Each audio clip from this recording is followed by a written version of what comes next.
coming up, it's coming up, it's coming up, it's there.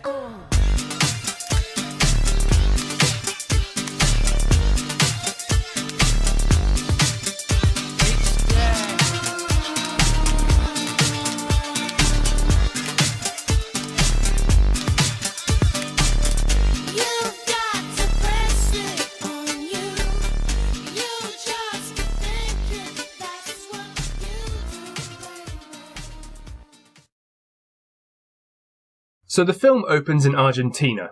The returning Burt Gummer giving a brief explanation of the graboid life cycle to a news crew, who are filming him dealing with a shrieker infestation. And he gives an explanation about how the giant worms turn into shriekers and so on, and so forth, and basically just in case you haven't seen the first two films, which I've already explained. So, after returning home, or back to perfection, Burt finds out all of the anti-graboid sensors he installed have basically gone unattended by all the other residents, because it's been about 10 or 12 years or so since the first movie, and since then no graboids have showed up in perfection, and so just no one bothered. Although there are a few new changes into the town, such as the town's new resident, a tour guide who calls himself Desert Jack, who is played by Sean Christian. And he runs this graboid safari, and he drives sightseers around telling them graboid facts, as well as getting his friends to fake these graboid dust trails and using some wires to knock over fence posts. So it's all a big con, as you can probably guess. When this Desert Jack comes back to town and all the tourists head off to buy some sweet, sweet graboid merchandise, and there's this funny scene that plays out of these two tourists bugging Burt by calling him either the gun guy or Mr. Goober, and they keep referring to graboids as Tremors. Again, I think this is all just setting up, reminding, people who haven't seen the first two films or didn't watch them for a long time, just exactly how everything works out. So soon after this, we see Desert Jack and his friend Buford setting up the next safari for the next tour group.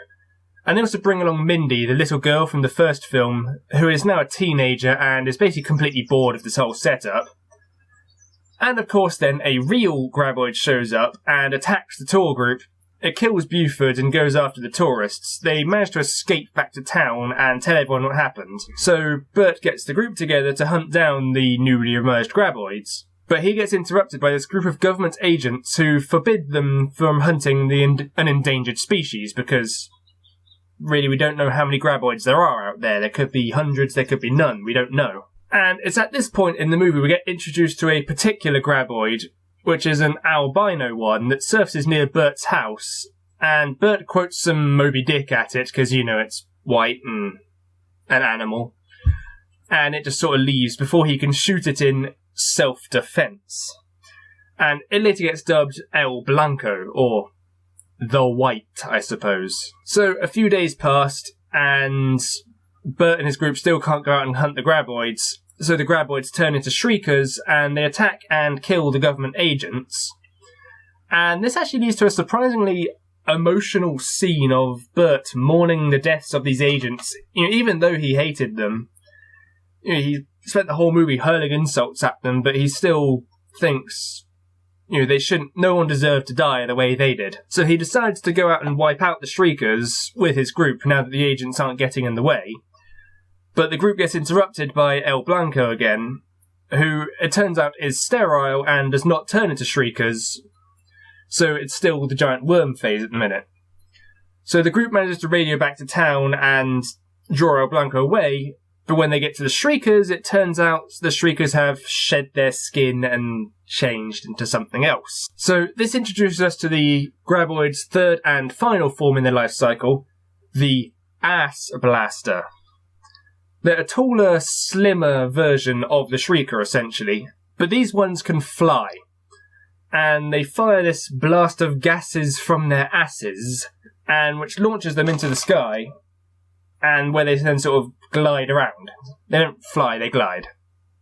And as you can guess, this once again mixes up the plots, because hiding up high, where you had to do to escape the Shriekers and the Graboids, is now the worst choice possible, because that's where the Ass Blasters are.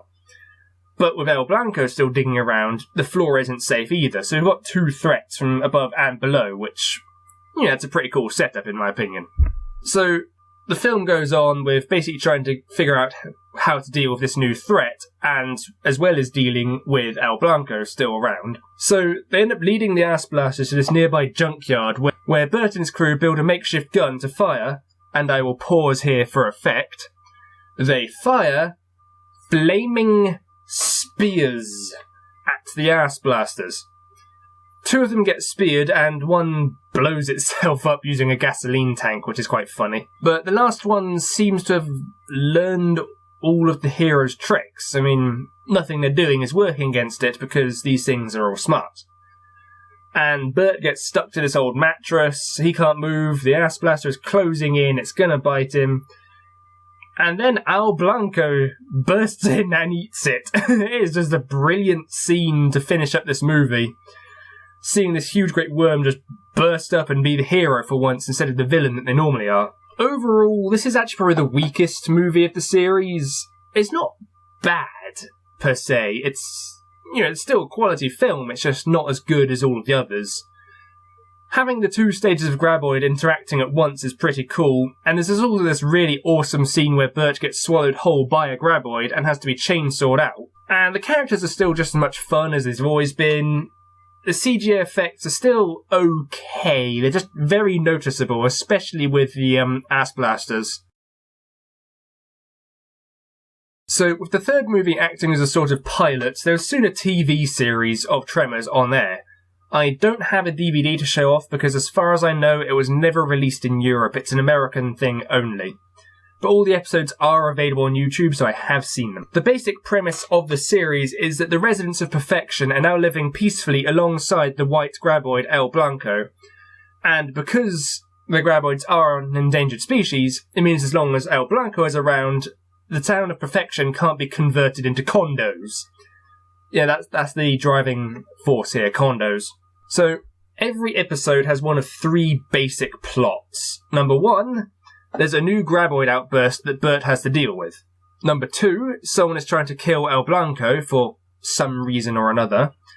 Or number 3, the new Mixmaster virus. So Mixmaster was introduced to the series basically so the audience didn't get bored of nothing but Graboids. As if that's possible, because Graboids are awesome.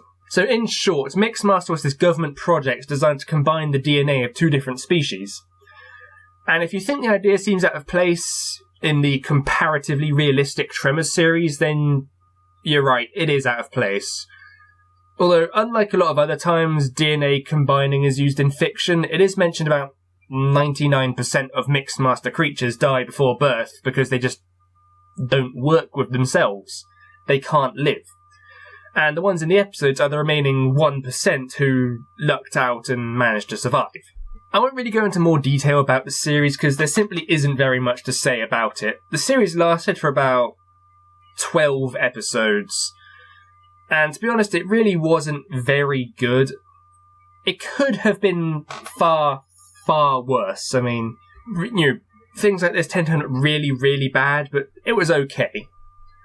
Also, I hear a second series may be in the works, which I'm looking forward to because TV series tend to get a lot of emphasis put on them these days, and a lot more effort goes into effects and plot, things like that.